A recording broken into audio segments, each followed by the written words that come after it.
So, hello everybody and welcome. Yes, welcome back here at BSN Network. Kaduki back here, BSN Network. This is the BSN Network podcast here today. It is Wednesday, July 7th. Hopefully everybody's having a good day so far and a good rest of their day yesterday. It is, in fact, Wednesday, July 7th here today. Hopefully everybody is having a good day so far. Coming off of another big night in sports, the Phoenix Suns take Game 1 of the 2021 NBA Finals. Game 5 of the Stanley Cup Finals are on tonight. The New York Yankees get a big win against the Mariners, and I mean big win. We win 12-1. Smoke the Mariners. I mean, just an absolute great performance by the New York Yankees. The New York Mets got rained out. They'll play, I believe, a doubleheader today, which, it's kind of interesting because, the weather and the rain, and they'll, doubleheader today. You would think, single admission and all that stuff. So that's kind of a story in itself. But the Mets got rained out. They'll play, I believe, a doubleheader today. And like I mentioned earlier, the New York Yankees got a win. They win Game 1 of the 3-game set against the Mariners, and like I mentioned, the goal is to come out of this road trip, at least, on a winning record, go into the All-Star break on a little bit of a high note, and at least, try to find some sort of solution throughout the All-Star break, whether that's, making an addition, whether that's, calling somebody up, try to figure out some sort of solution, because right now the Yankees did get the win yesterday, and that's good, and I'm happy about it. It's great to see them, get a win. It's great to see them win in that fashion, too, 12-1. Tyone pitched good, 7 innings, 4 hits, 1 run, 9 strikeouts, I believe. He had a really good start. He's starting to pitch much better recently. His last 3 to 4 starts have been much better.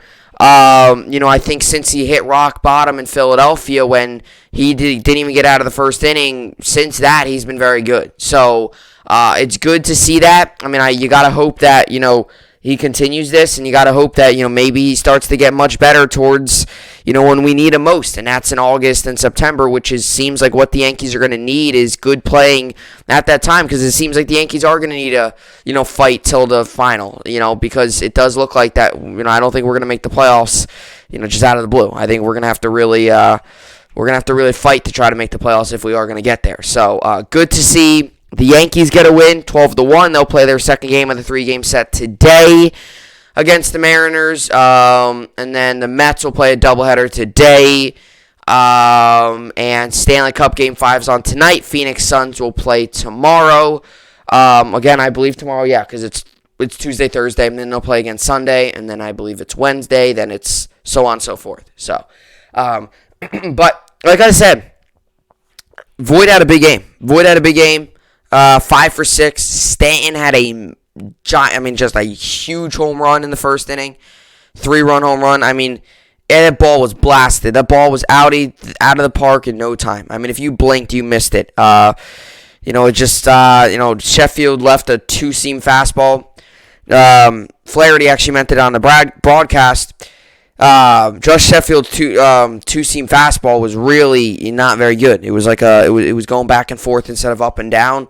It was moving side by side, and instead of having that downward action, it was kind of having that sideward action, and it was just hanging over the plate. And he kept on throwing it. He threw one to Stanton, and it was funny because Flaherty said it on the broadcast. He said on the S Network broadcast, he said he keeps throwing these pitches, like he keeps throwing this bad two-seam, and sure enough, the next pitch, he throws a bad two-seam. Stan takes it 150 miles an hour, I think, off the bat, off the the facade on the second deck, and back onto the field. That's how hard it was hit. It hit the upper deck and came back onto the field. So a long home run by Stan, a very hard-hit home run by Stanton, a laser, as I should put it. And then Voit had a big day as well. So they will play today, Mets as well, and Stanley Cup as well today. That's kind of your main sports on, and the rest of the MLB. So let's get to the topics for today's podcast. As I mentioned, there's a lot to get to. Just going through topics. I'm kind of thinking what my plan here is with topics is. I'm talking a lot of baseball right now. I'm going to continue to talk a lot of baseball, hockey, and basketball. And once like a couple weeks from now, probably next week, and then the week after that, once we get really into training camp, I'm going to start talking a lot about football. As training camp's going to start, you're going to get closer to the preseason games. You're going to start to get players. You're going to start to get roster cuts. You're going to start to really see the roster start to really form. And I wanted to talk about, teams throughout the league and, the Jets, and mainly the Jets and the Giants, obviously because of the two New York football teams. Really wanted to get into them. Really wanted to talk about them, nailing on kind of what's going on with them, and then talk about the rest of the league. So that's kind of what my plan. So today we got some more baseball and basketball to talk about today. I wanted to get into Shohei Ohtani's success. I've been wanting to get to him for about a couple weeks now. Really, ever since he came to Yankee Stadium and played with the Yankees, I wanted to get to him then. But it wasn't the greatest timing because he had a really bad start against the Yankees. He didn't get out of the first inning. And then, the game got postponed. And then, that game the Yankees blew. It just wasn't great timing, because I was mainly heated about the Yankees, blowing those games, losing those games. Then I really wanted to talk about Shohei Ohtani. So it's kind of weird timing. Because Ohtani, he didn't have a bad series, but he didn't pitch great. And then the Yankees blow a game. It's like one of those things where it's just like it's not going on. It was one of those things where I talked about the Yankees instead of talking about Shohei Ohtani that series. Just how bad the Yankees were. So I wanted to get to him. He had a very good start last night, pitched very good again, and he continues the dominant hitting. This week he's had a very good week hitting wise. So I wanted to also get to that. So I'll get to him, get to his success, get to just why he's so good, if I think he could win MVP or not. Then I want to get into Chris Paul's Game 1 performance. I talked about it yesterday. Chris Paul's been a great player for the Suns. How he's been really, the guy that's put that team all together. He's been the guy that you can rely on most late in games.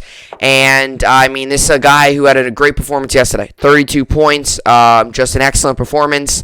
The Suns as a team did not shoot very good from three. He did his job from three-point range as well. He just had a very good performance. Devin Booker also had a good performance. Struggled a little bit from three, was 1 of 8, but had a good performance. And Chris Paul had an amazing performance, 32 points, led the Suns to their Game 1 victory. I wanted to get to him. Just get to how good he's been for the Suns. It's like this revamped Chris Paul, 36 years old. You could say he's playing his best basketball of his life. And I want to get into that and get into just the Suns' performance and his performance, talk about Game 1. Then we'll finish off with the New York sports update. As always, cap off the podcast. Yankees today against the Mariners. Game 2 of the 3-game set. Mets as well today. Doubleheader. 2 o'clock Eastern, 7 o'clock Eastern, I believe. I could just double check here. So 2 o'clock game and then a 7 o'clock game. So I just wanted to double check that I was putting the right information out there. That is true. DeGrom takes the ball Game 1. And today the Yankees, I believe, got Herman on the mound for the Yankees and Yusei Kikuchi's on the mound for the Mariners. So, pitching matchup. You look at the numbers, better pitching matchup from yesterday, but Tyone went out and had a good start. So that's what's on top today. Like I said, Game 5 of the Lightning Canadian series is on tonight. As I mentioned yesterday, Lightning win, season's over. Canadians lose, season's over. And Canadians win, they go back to Montreal for Game 6. So that's another big game tonight. I talked about it yesterday with Canadians. Got to take it game by game. They win tonight, boom, you're at Game 6. Then you got to focus on Game 6. Can't look at the big picture. So Canadians still got a big mountain to climb, but they can win tonight. Things all of a sudden get a little interesting. So with all that being said, this is the BSN Network podcast, and let's get right into it. So, I wanted to talk talk about this. Like I mentioned just a couple minutes ago on the podcast when I was talking about the topics. I've been wanting to get to Shohei Ohtani for a while now. It's one of these things where it's just one of these things. Many of the topics I want to get to, but I've just been putting them back because there's been other things to talk about and stuff like that. So I've been wanting to get to this topic for a while now. I was gonna originally talk about it when the All-Star teams got released, which was on Sunday. I was gonna get to it on Monday, but with the whole Clippers. And then I was talking about the Clippers, and then Chapman was terrible over the weekend, so I wanted to get to him. And, I feel like in a way, Yankees have gotten away from my Shohei Ohtani talk because every time Ohtani seems to do something good, the Yankees start to do bad. Like he has a good series against the Yankees, doesn't pitch great, but hits home runs. Yankees don't do good that series. It's like one of those things where every time he does something good, Yankees seem to do something even worse than he does something good. And it's just it's just like that never works out. So I'm finally today getting the opportunity to talk about Shohei Ohtani, and this has been something, like I mentioned, I've been wanting to talk about for a long time because, in baseball, right, we always get it that occasion, we always get that superstar. You get that guy like a Mike Trout, now we get guys like Ronald Acuna, Ozzie Albies, Juan Soto, who else? Fernando Tatis Jr., you get all those players out there, right? You get all the superstars. You got Vladimir Guerrero Jr., you got Bo Bichette, who's having a very good season. Mookie Betts isn't having a great season, but when he's on, we all know he can be one of the best in the game. You got Judge, who's one of the better ones in the game. You could look at, pitchers, and you look to DeGrom, and you look at, this season, Gosman's had a very good season, and Cole's struggled recently, but he's been good this season as well. So you always look around the MLB. It's in every sport where you get that, you get that superstar, you get that player that's just special, and you get that player that's just amazing. And right now, we are witnessing something with Shohei Ohtani that, I know I say this a lot with players, but I truly mean this with Shohei Ohtani because it is the truth. There's evidence to back it up. We don't see many players in the league hit and pitch. I can't tell you last time there's been a player in the league that has, outside of Babe Ruth, back then, he was the most famous one where he was amazing at hitting and he could pitch. And obviously, he was pitcher with the Red Sox when he got traded, blah, blah, blah. He started really just hitting. That's when really Babe Ruth came alive and went down as one of the best baseball players of all time. This is like it is with Shohei Ohtani. This is a guy who, and I'll say it, I never thought that this Shohei Ohtani thing was going to work out. And I will completely admit that. I'm not going to sugarcoat it and say, I wanted the Yankees to get... When I heard that Shohei Ohtani was coming, he was from Japan. When I heard he was wanting to play in the, MLB and teams were looking to pay him, I did not want the Yankees to go out and get him. I did not. I did not want the Yankees to go out and get him. So I will be the first one to say I did not want the Yankees to get him. I know a lot of people out there did. I know a lot of people didn't. So I'm kind of I kind of have a lot of company with me because I know there's a lot of people out there who did not think he was very good. Was going to be very good, I'd rather say, because he was very good in Japan, but, I didn't think it was going to be able to transform the MLB and to hit and pitch and do the same thing at once. It just seemed impossible, but he's done it so well. And, he's battled through some injuries, but I feel like this season for Ohtani is finally, the year for him that is finally, he is officially showing how good he can be. How good of a player he can be night in and night out. You're talking about a guy that's almost unstoppable at times because he does it with his bat. He's unreal with his bat. And then he does it as well with his pitching. And if you had to ask me what's better, his hitting or his pitching, if you look at the numbers, his pitching is very good, but I would probably say his hitting. If he was pitching if you had an ERA of 190 and he was hitting 300, you're talking about a guy that by far just is not human. And he's still putting up numbers that aren't humans. He's a pitcher. Just think about this. He pitches. He pitched last night, and he pitched relatively well. 7 innings pitched, 5 hits, 2 runs, 2 earned, 4 strikeouts. So he pitched well last night. He struggled against the Yankees, finally found his footing yesterday, was back to being Ohtani. Get this. He leads the league in home runs at 31. What he's doing on a night-out-and-night basis is something that we don't witness very often. And that's why... When I saw that the Yankees were going to play the Angels, and I, found out that, he was, not found out, but I heard that he was having a really good season. I see all this stuff around, Ohtani's having a great season, all this stuff. I was excited to see him come to Yankee Stadium. I was.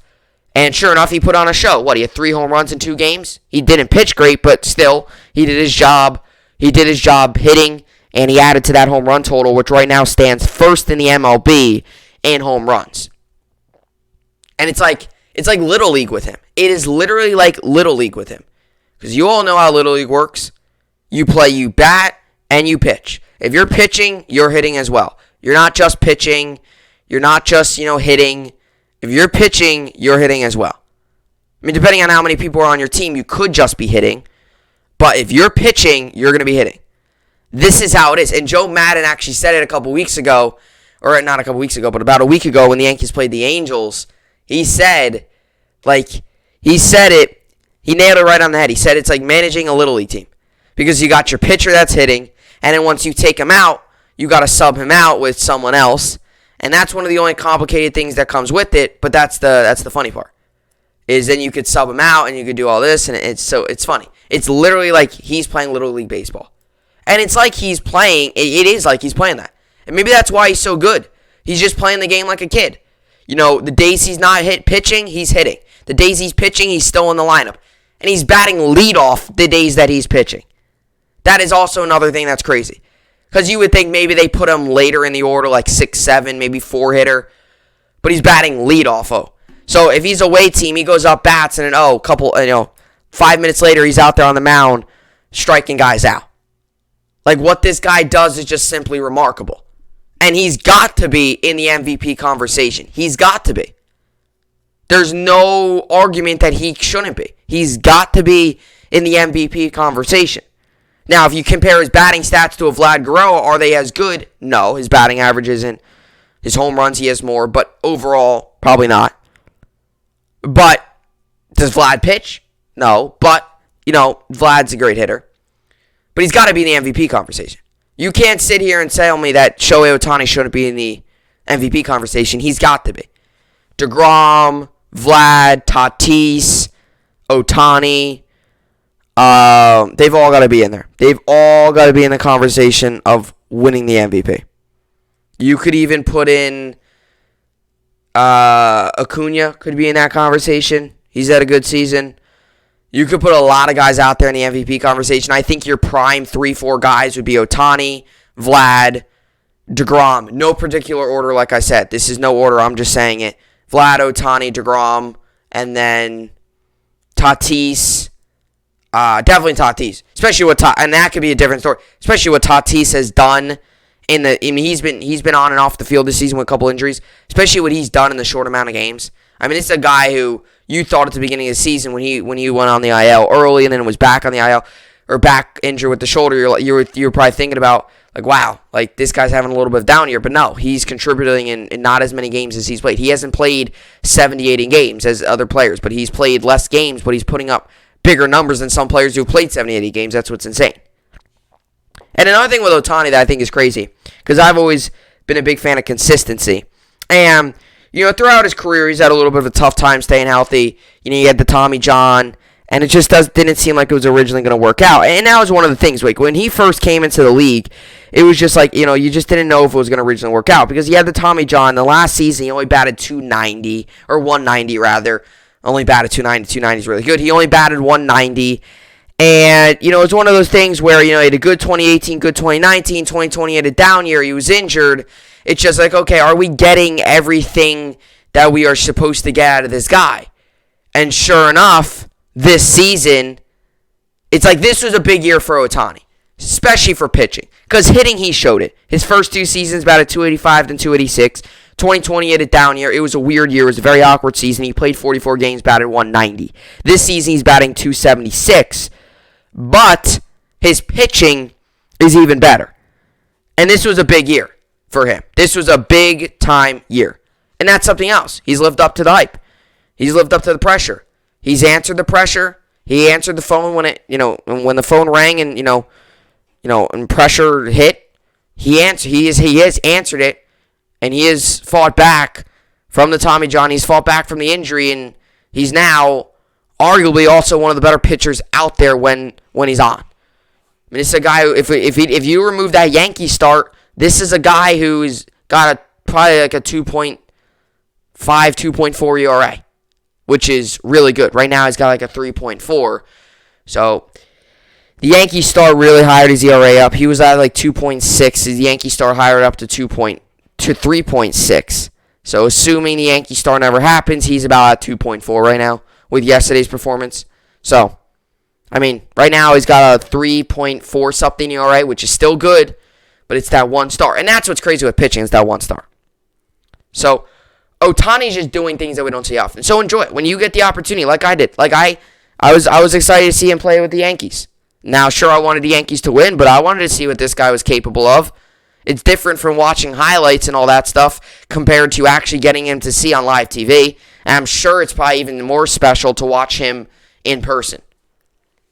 And that one a lot of Yankee fans got a bad taste for him because of what he did pitching-wise. He didn't pitch great. But, I mean, he's been amazing since. Now, we have figured out that everyone's human. There was that time there where he was throwing great outings night in and night out. He struggled against the Yankees. We found out he was human there, but he is still unreal. And I mean, it's just he's fun to watch. He's fun to watch. And for a person like me, who I did not think he was going to work out, has he proved me wrong. He has proved me wrong. I think he's proved a lot of other fans out there wrong. I was happy when the Yankees didn't get him. I did not want the Yankees to get him. I didn't. That is one thing. A lot of people blame Cashman on that. That is one thing that I agreed with the New York Yankees doing, was holding off on Ohtani. I did not want him. But now, hindsight 2020, we should have got him. But, I'm not going to sit here and say, the Yankees should have got him when I didn't even want him. So I'm not going to sit here and change my stance on that. Now, if I knew he was going to be this good, of course I would want him. I would tell the Yankees to overpay for the guy if I knew he was going to be this good. You're talking about one of the best players in the league. I mean, that's what's funny. If you want to call him best player in the league, okay, you might think, okay, he's not top 10. Let me ask you this. Is he a top 10 pitcher? I think you could say yes. Is he top 10 at hitting? I think you could say yes. There's not another player in the league that pitches and hits. And you could say, DeGrom's hit. Well, no. When DeGrom's not pitching, is he in the lineup? No. I know there's that classic Mets fan that says, DeGrom could pitch and hit. Yeah, DeGrom could hit when he's out pitching. Does DeGrom hit on the days that he's not pitching? No. Is DeGrom at 31 home runs and 68 RBIs? No. Is DeGrom got a 1.054 OPS? No. Not taken away from DeGrom, I'm just saying. Ohtani is a guy that you don't see often. You could say we haven't seen someone dominant at both positions since Babe Ruth. Babe Ruth pitching, went to the Yankees, was really mainly a hitter. And I think Ohtani, he's only 27 years old. I mean, only 27. This is a guy, too, who's in his prime. Your prime usually lasts around 20... Usually it's around 25, 24, 25-ish to... I mean, your prime could last... I mean, it all depends. I mean, some guys' prime is weird because your prime could last as long as 10 years, and some players' primes last only 5 years. Some players are average their entire career, never really have a prime. I mean, Brady's prime, you could say, last over like a decade and a half. You could say, although Brady's a rare breed. MJ's prime, you could say, lasted really ever since he came into the league, but mainly his prime was the 90s, so about a decade. But you could say Ohtani, I would say his prime would probably last. I mean, since he's entered the league, I guess you can. I mean, the Tommy John injury hurt him a little bit, but I guess you gotta say this guy's in his prime, which is another reason to enjoy it, because this guy's in his prime right now. And yesterday, he shut down a good Red Sox lineup. So the Red Sox lineup that's hitting really well this season. You got guys in that lineup like Bogarts, Devers, both made the All-Star game. You get J.D. Martinez, Alex Verdugo. You got some really good hitters in that lineup. And he held them yesterday to 2 runs on 5 hits. I knew it was 2 runs. I want to make sure the hits. 2 runs, 5 hits, 7 innings pitched. So, and his batting yesterday, he helped himself out, got himself an RBI, went 1 for 4 with a double. So, that's just Ohtani. And in his last 6 games, he's had 3 home runs. He hit 2 on Friday, which was the second. Hit 1 on Sunday, and then hit a double yesterday. And, I mean, it's the truth. Ohtani's like the modern-day Babe Ruth. I mean, there's not much else to put it. There's not much else way to put it. He's the modern-day Babe Ruth. Babe Ruth pitched and hit. He was great at pitching, great at hitting. Ohtani's like the modern-day Babe Ruth. Now, am I saying he's better than Babe Ruth? No, but this is what we've seen since Babe Ruth. And to be honest, his pitching, you look at the numbers, and I wanted to show you that stat if I could find it. His numbers are close to Babe Ruth, but also got to realize, you got to see, how many. I'm talking about his numbers being his pitching numbers. His hitting numbers is going to take time. It's going to take time to really to beat that. But he's got 78 home runs in his career, 20 is his average. And I'm going over the hitting stats right now. batting .276 this season, 31 home runs, 68 RBIs, a 1.054 OPS, which is third in the MLB. His RBIs is third in the MLB. Home runs is I was about to say 31st. That's not true. His home runs, he leads the league in home runs, both American League and National League. Leads the MLB in home runs with 31. Oh, by the way, he's going to be in the All-Star game as a pitcher and a hitter, and he's going to be competing in the home run derby. This guy can do everything. And his average is .276, which is 35th in the league, but that's out of all the averages, and .276 is still a very good batting average. If you could bat anywhere from like .260 to .285, .290, you'll make a living in the MLB. Anything below that, .250's, it's like borderline. Anything below .250, you're struggling a little bit. .240, .230, not great. But .276, 31 home runs, 68 RBIs, I mean, his numbers speak for themselves. There's numbers that are top, you could say he's the top 5 right now. His numbers speak for themselves.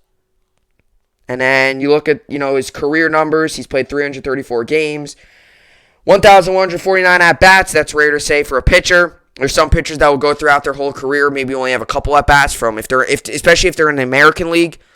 If they're in the American League, they might get 1 or 2 at-bats because whenever they go play National League, if they even pitch at that National League stadium. 194 runs, 311 hits, 65 doubles, 11 triples, 78 home runs. These are all of his career numbers. And you look at this season, he's had 79 hits, 18 doubles, 4 triples, 31 home runs, 68 RBIs, 36 walks. He's only had 92 strikeouts. Let's see, what else? Batting average this season's .276, which is above his career average. On-base percentage is .362, which is also above his career average. He's got the highest on-base percentage of his career. His slugging, .692, which is also above his career average, and this is the highest it's ever been in his career. His OPS is 1.054. That's also above his career average and the highest of his career. So he's putting up career numbers. He's putting up the highest slugging percentage, highest OPS, highest home runs. What's kind of funny I notice is his home runs, right? He's already topped his 22 home runs that he hit, which was his career high before this season. In 104 games, he hit 22 home runs. This season, in 80 games, he's hit 31 home runs. Just goes to show you how good of a year he's had. He's having a career year. Look at the numbers. Career year in so many categories. 68 RBIs.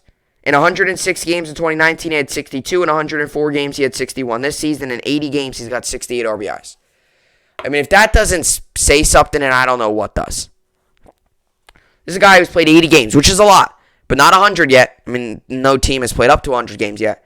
But that's what I'm saying. He's already had more home runs, more RBIs, a better percentage in many categories than in when he's played 100 games in a season. And this is his 4th season, like I mentioned. And his pitching stats are as followed. This season, he's 13 games pitched, 13 games started, 4-1 this season, with a 1.9 WAR. He's got a 3.49 ERA. His career average is 3.89. 1.21 WHIP, 67 innings pitched, 87 strikeouts, 35 walks, 2.5 Ks per 9.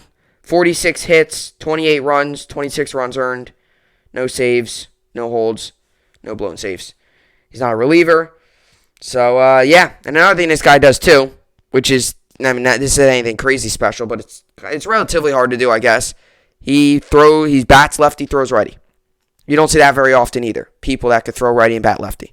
That happens more often than not, but that's still another thing. It's not like he's a lefty both. Which sometimes lefty could be actually an advantage as a pitcher because sometimes lefties tend to throw a little bit harder and have a little more downward action on their ball. But it doesn't matter. He's made a living off of being a righty. And, yeah, I mean, it's a guy, too, pitching-wise. He's having a great season pitching. A guy doesn't strike out many guys, but that's also because he can go long in games. And I mentioned that with Cole. I don't really mind that Cole's not striking out as many guys because if he can go longer in games, that's fine because it preserves the bullpen. That's what Ohtani does. He might not blow up for 15 strikeouts, but does he throw 7 innings? Yes, he goes deeper into games because he's more efficient. He gets guys to roll over balls. He gets guys to pop balls up. He gets guys to chop. He gets guys, occasional swing and miss. Like yesterday, he had 4 strikeouts. That's not that much. I mean, there's guys who get that in 3 innings. DeGrom can get that in 2.5. DeGrom can get that in an inning and a third. Okay?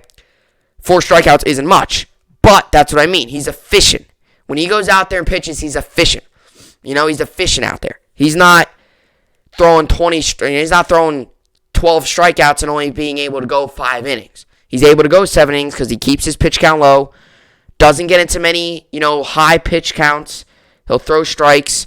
Walks are an issue a little bit with him. He does walk a lot of guys. That's one of the things that he does do. One of the only issues, I guess you can kind of say, if you want to critique him, it's his walks.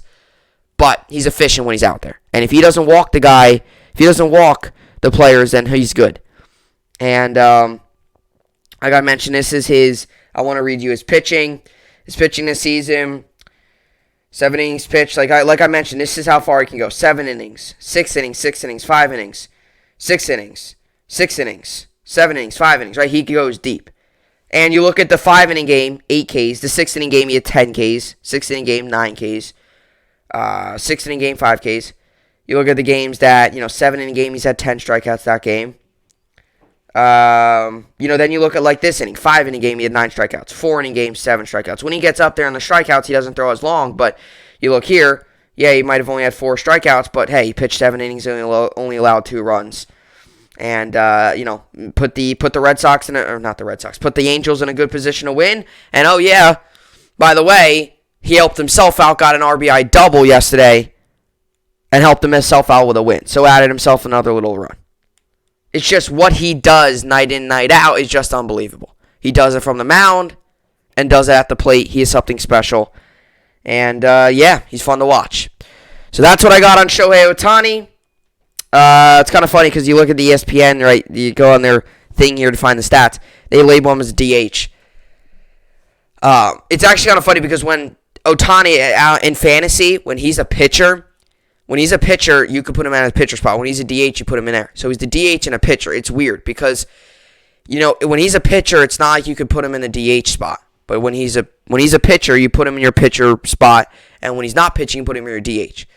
It's funny because I wouldn't sit here and put one of my pitchers in my hitting spot.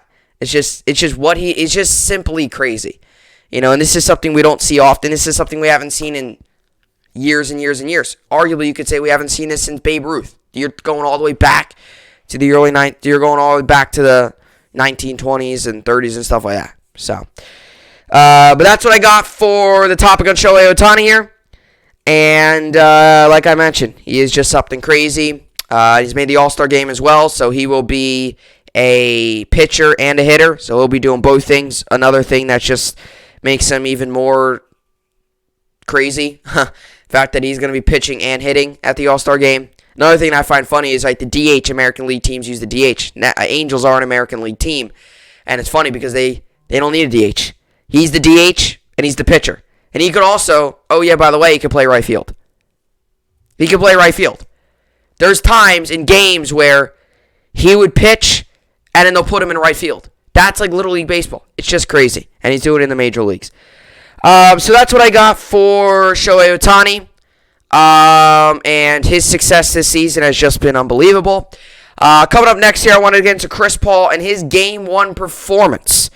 He had a very good Game 1 performance as the Phoenix Suns take Game 1 of the NBA Finals. I'll get into that coming up next. Alrighty, so we're looking back here, up on the podcast here. So, obviously yesterday was Game 1 of the NBA Finals, and the Phoenix Suns took care of business, 118-105, as they take Game 1 of the NBA Finals, so they're up 1-0, as they have a day off today. They will play again tomorrow, and, tomorrow's a big game. You go up 2-0, then you head to Milwaukee, it's big, and that's how it is with these series, in any sports, obviously outside of football, because they don't have, series, they just have, they just have one game, for the Super Bowl. That's what happens with these series. And it's in any sport, baseball, basketball, or hockey. it's, you take game 1, you have your chances of winning, I believe, are like 70%. You take game 2, it's a big increased number, because you're talking about then you got to go, back to the other team's, place. You find a way to take one game there. You're up 3-1, boom, you go back home, you have an opportunity to win it. That's how big it is for Phoenix to take game 2, or take game 1 and take game 2, obviously. But last night, I mean, even though, and I mentioned this yesterday, and I was actually, I was kind of, like when I heard about the news, I was like, everything I said on my pod might now backfire on me. But sure enough, it really didn't, because, even though Giannis did play, and Giannis played and put up 20 points, and, Middleton obviously led the way with 29 points, even though Giannis played, and was a big, and did well. He had that big chase down block, and stuff like that. Even though he played, the Bucks still lost. But when I heard Giannis was going to be a game time decision, I was like, okay, he still might not play. But then I learned that he was playing, and I was like, okay, everything I said on the podcast, like, health, and, him not being healthy, and, them not having to be able to guard Ayton, and all the rebounds are going to go to the Suns. I was like, oh, that kind of just, I still thought the Suns were going to win, but the reason why I thought the Suns were going to win now kind of changed. And I still kind of said the same reasoning as I was talking to some people I know. I still kind of said the same reasoning, it's Chris Paul, Devin Booker, Ayton, that kind of, their little, like, big three they got going there, is really working out. But, the Suns last night were the Phoenix Suns. And that might sound like something really stupid, but it's the truth. The Suns went out and did what the Suns have been doing these entire playoffs. And game 1 last night was no different for the Phoenix Suns. They, number 1, took care of home court. They got the job done in game 1. Obviously, if they get the job done tomorrow, they'll really take care of home court advantage, taking 2 at home. Then you head to Milwaukee. But the Suns did what the Suns usually do last night. They rely heavily on Chris Paul, and, rely, really heavily on Chris Paul, especially late. Chris Paul makes big shots. And another thing I noticed with the Suns that they do is they spread the minutes out. Right now, their starters play the majority of the minutes, right? 33 minutes, 30, 39, 37, 42.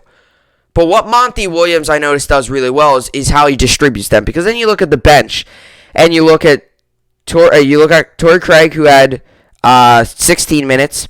Then Cam Johnson had then Johnson had 21, and then Payne had 17. So it's not like with the Suns, you got their stars playing 46 minutes and their bench playing 3-4 minutes. The Suns distribute the minutes. They utilize their bench. And sure enough, their bench yesterday, Johnson and Payne gave them solid production.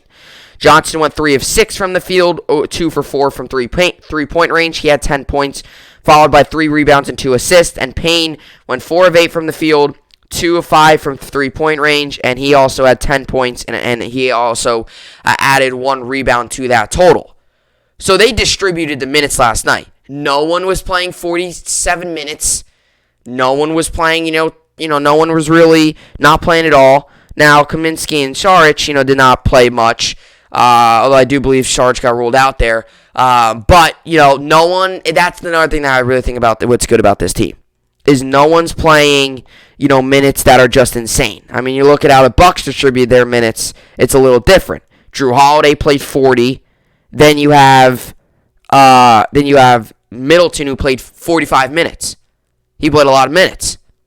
So now he's got to come back game 2 and try to play. And that might be why Middleton's such a hot, cold player, is because one game he's playing 45 minutes, and the next game they're asking him to play the entire game.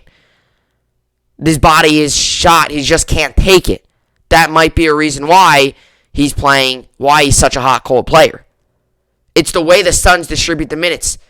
They don't, Chris Paul, he played 37 minutes. Yeah, that's a good amount, but that's not playing 46.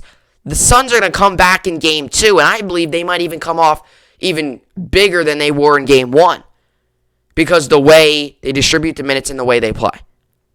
And last night was the same thing the Suns have been doing for a while. Booker, Paul set the tempo. They'll find Ayton. Ayton had a really good game, 22 points. Oh, by the way, 19 rebounds by DeAndre Ayton. He had a huge game. Oh, by the way, shot 80% from the field. 80% from the field. He was big last night. And that's something I said on Wednesday or yesterday. I said that, or not Wednesday, today's Wednesday, Tuesday, I said that yesterday. I said that yesterday that they got to get the ball to Ayton. Even if Giannis plays, I said Giannis isn't going to be 100%. And Giannis wasn't 100%. Now he still had 20 points, but he wasn't 100%. Now he still had 17 rebounds, I get that. But Ayton was even better. 22 points, 19 rebounds. So Ayton was big. And that's what the Suns needed. Was a guy like DeAndre Ayton to step up, big moment in the game, get the rebounds, get the boards, second chance opportunities. And when the Suns got those chances to make shots, to get the second chance, to get the offensive rebounds, DeAndre Ayton was all over it. And he shot 80% from the field. And their starting lineup gave them amazing production. Now, Crowder struggled. He did not make a field goal. He had 1 point. He did have 9 rebounds, though. Mikal Bridges had 14 points. DeAndre Ayton had 22 points. Chris Paul led the way with 32. And Booker had 27. Now, Booker struggled from 3 and struggled from the field overall. Was 8 for 21. But he did dish 6 assists out. And he helped. He was a big part of Chris Paul's 32 points. And Chris Paul's excellent shooting from the field, 12 of 19, and 4 for 7 from 3-point.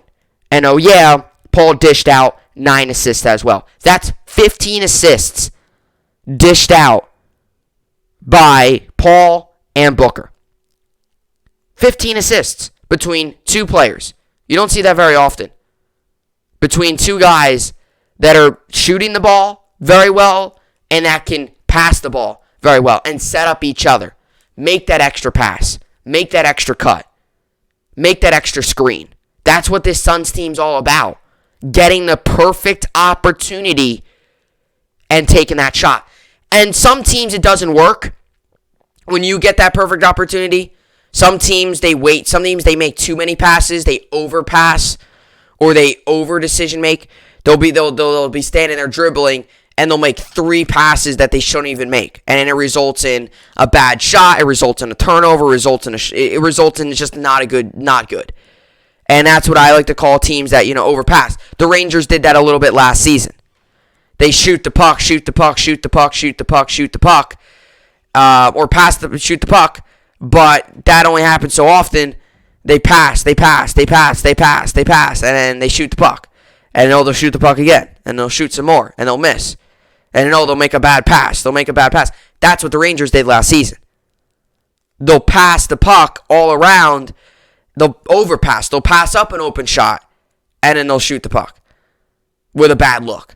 But the Suns, they do a very good job of spreading the ball out, getting an excellent look, and taking advantage. And last night was a pure example. And no, the Suns were not good from 3-point range. They shot 32.4%. But Chris Paul was big from 3. I mean, they didn't get much production in their starting lineup from 3. 0 for 5 Crowder. Ayton didn't attempt the 3. 1 for 8 from Booker. So their starters did not do great from 3. Now, Paul did go 4 for 7. But as a team, they shot 32.4%.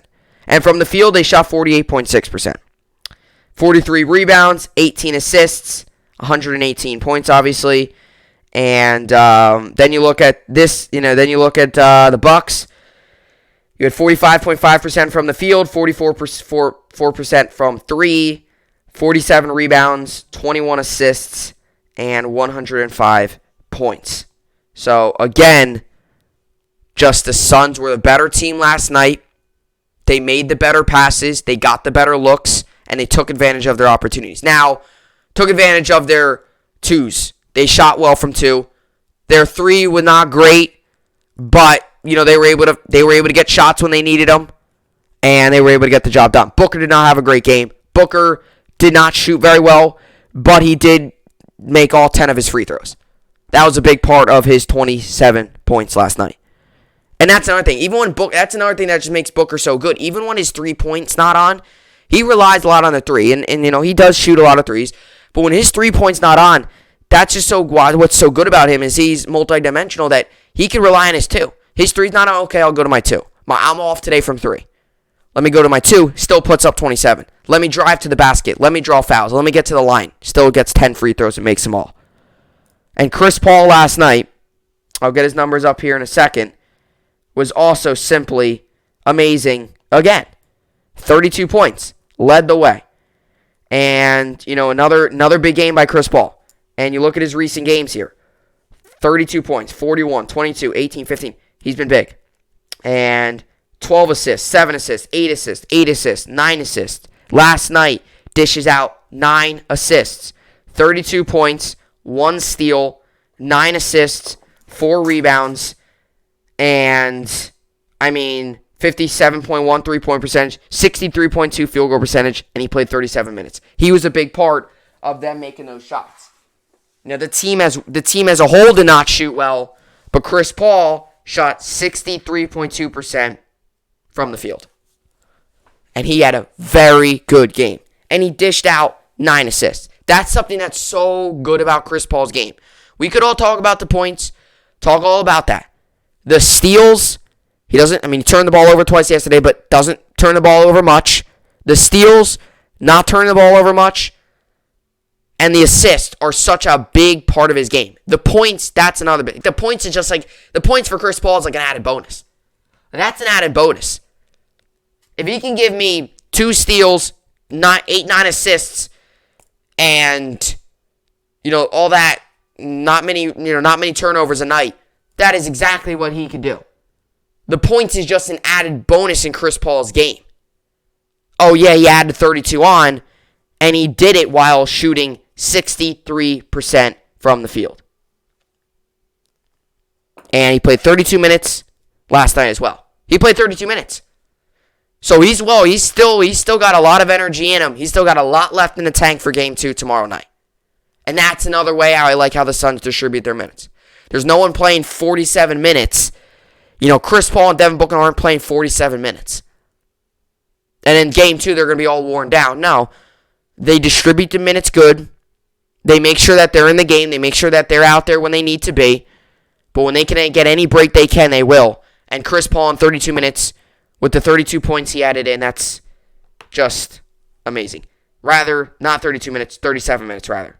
He played 37 minutes last night, and 32 points, and 9 assists.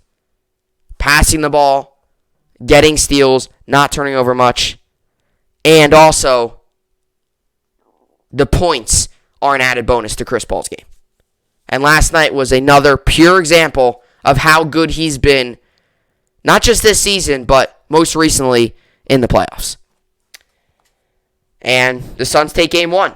And now that makes tomorrow night a must-win game for the Bucks. Not a must-win. I shouldn't say that. But that makes tomorrow night a big game. Because you cannot possibly go back to Milwaukee with the Suns up 2-0. And the Suns, all they got to do is win 1 there, and you're up 3-1. And then you go back to the Phoenix, and you could win.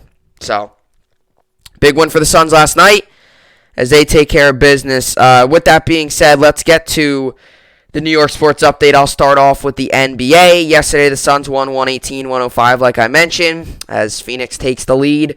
1-0, they got a day off today before they play again tomorrow. As for the MLB, or as for the NHL, we got the Lightning and the Canadiens. Today, 8 p.m. Eastern Time on NBC. I said that I think the Lightning would win the series in 6. It is Game 5, so Canadians, the past 3 games, I would say, played much better. You had Game 2, they played good. Game 3, they played, I thought, really good. And then Game 4, they got the win and played good. The past 3 games, they've been playing good. The first game did not play good. What was the game they lost 6-3? Was that Game 3? I think it might have been Game 3. So, Game 2, they played good. Game 3, they didn't. Game 4, they did. Game 2, even though they lost, I thought they played good because they were competitive. They got shots on net. They got really good opportunities. Now, I did say the Lightning in 6 all along. So, I guess technically I would have the Canadiens winning tonight. But I just don't know. The Lightning have been good at home. Even though they lost last game, Vasilevsky has still been so good. I do think the Lightning wrap up the series tonight. Give me the Lightning. I know I said him in 6, but they've just been playing good. I guess I should probably stand by that and say Lightning in 6.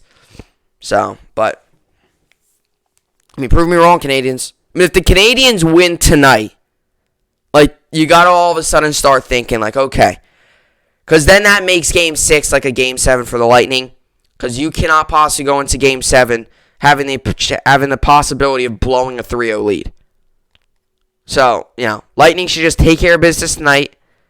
Don't even want to head back to Montreal. Not to try to be mean and say Montreal's bad, but I'm just saying, don't even want to go back inside with that, that fan base, which is, a really loyal fan base.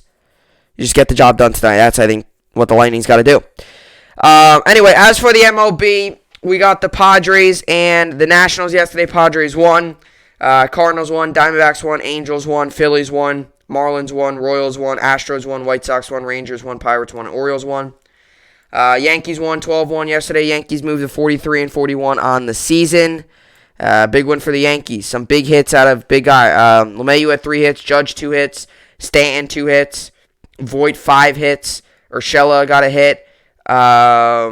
Odor had 2 hits. Andujar 2 hits. LeCastro had a hit. So a lot of really big guys. Overall here, Voit had a double. Judge had a double. Home runs were Stanton and Odor, and RBIs. Voit had 3 RBIs. Stanton had 3 RBIs. Odor had 3 RBIs. Judge had an RBI, and LeMahieu had an RBI. Judge also stole a base. So, big game for the Yankees. And, we had 12 hits. We had 12 runs. We had 18 hits yesterday. That's big. I mean, that will get the job done, and Tyone pitched very well as well. As for the games today, we got the Rays and the Indians. I'll give Rays the win. Braves, Pirates, give Braves the win. White Sox, Twins give White Sox the win. Rangers, Tigers give Rangers the win. Mets, Brewers, I'll give Mets the win. I'll review that game there. Reds, Royals give Reds the win. Rays, Indians give Rays the win. That's game 2. Red Sox, Angels give Red Sox the win. Blue Jays, Orioles give Blue Jays the win. Then we got Marlins, Dodgers. I'll give Dodgers the win. Phillies, Cubs give Phillies the win. Cheaters, A's give Cheaters the win.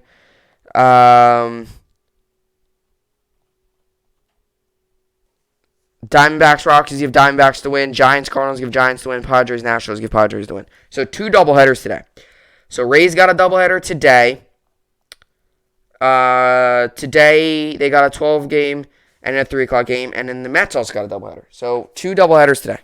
So between those 2 teams, between those 4 games, there will be 28 innings of baseball in those 4 games. At least. Anyway, let's get to the New York Mets game here today. The lineup's already out. Wow, lineup's already out for the Mets and the Brewers. 4 hours before the game, lineup's out. Usually that lineup comes out like 2.5, 3 hours before the game. 4 hours. Quite a long time. Might as well read you the Mets lineup then for game 1. It's Jeff McNeil, Francisco Lindor, Dom Smith, Pete Alonso, Michael Conforto, Kevin Pillar, Peraza, Tomas Nido, and DeGrom. And DeGrom's on the mound. And might as well, I'll read the Mets lineup. So the Mets come into this game 44-37. Brewers come into this game 51-35. Brewers got Corbin Burns on the mound. He's 4-4 with a 2.42 ERA. Mets got Jacob deGrom on the mound. He's 7-2 with a .95 ERA. The over-under for this game is 4.5. This game goes on today, 2:10 p.m. Eastern Time on SNY.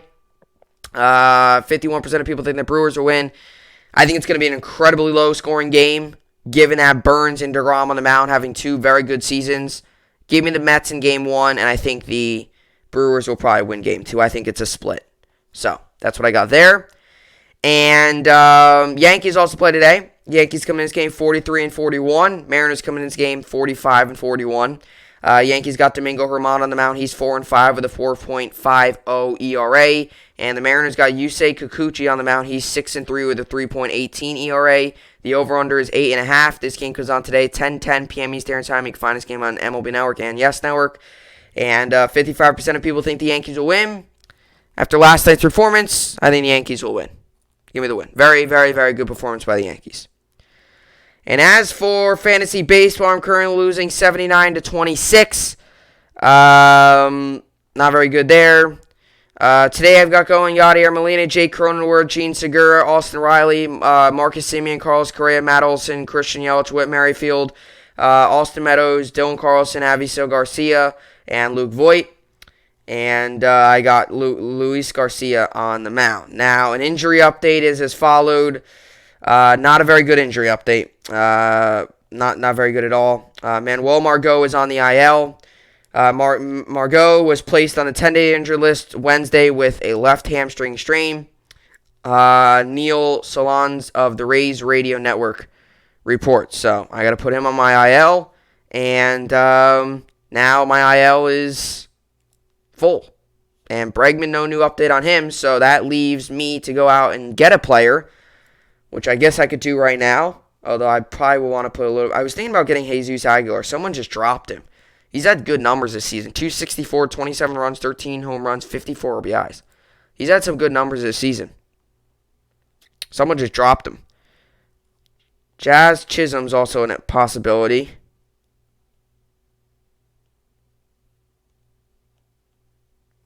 I will think about it.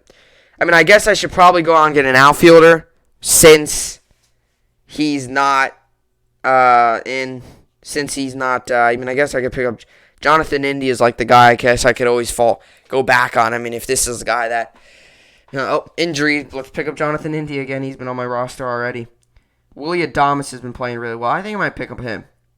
Although he's played the Mets today. I don't know. Is he in the starting lineup? I don't know how I feel about him against DeGrom, but he's been very good recently.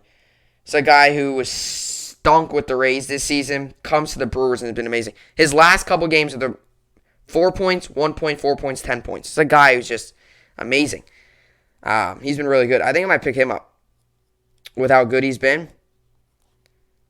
He's a shortstop. I don't really need a shortstop. That's the last thing I need is a shortstop. Really what I need is an outfielder. So I'm probably going to go out and get an outfielder because that is really what I need. I'll probably go out and try to find an outfielder. There's not many good outfielders out there, though. No, I shouldn't say that. I mean, it's not that there's not many good outfielders. It's just not.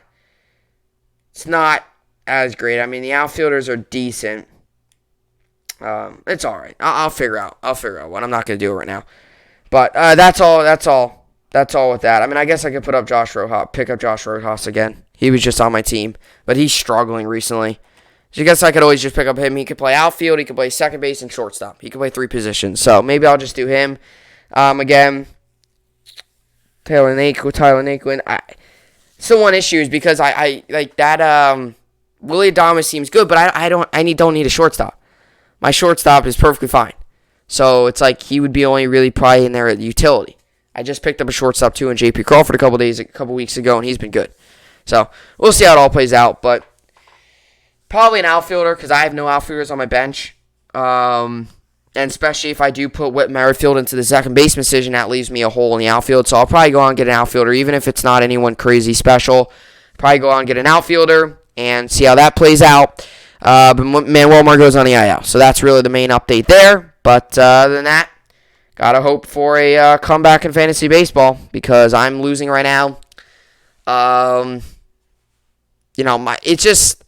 team's been good. I have good players. They put up points. It's just for some reason I don't know. Not playing good this week, I guess. So, but anyway, that's what I got for the podcast here today.